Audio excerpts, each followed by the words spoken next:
Hi kids, welcome back. Friday with Frank the Caretaker, and it's time for a new story. Today's story is about good deeds are repaid with good deeds. Brian went out for his morning walk. Brian liked exercise because Brian understood that a healthy body is the key to a healthy mind. While walking, Brian heard the whimper of a little dog. And he wondered to himself, why is that little dog so sad?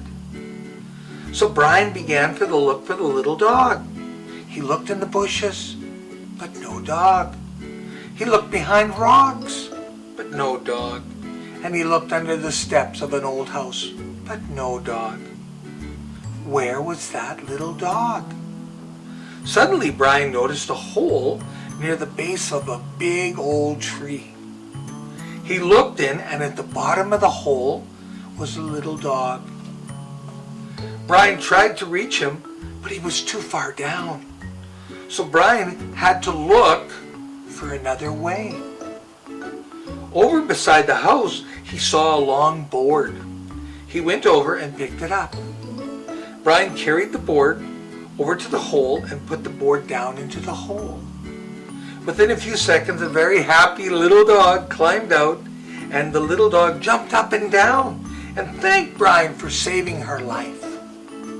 She ran back to her house and stood on the porch, and Brian continued on his walk.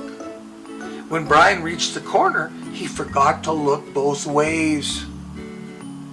And as he began to step out on the road, at that very moment, the little dog started barking and barking and barking.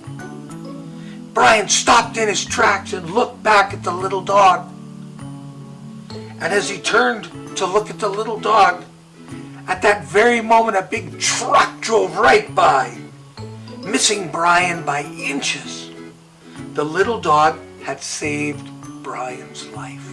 And the moral of the story is, if you do good deeds and you're kind to others, others will be kind to you and do good deeds back for you. Maybe not as fast as you'd like, but over time you will be repaid. Okay? So there you have it. Let's move on, and we'll see you next Friday. Bye-bye. And keep smiling.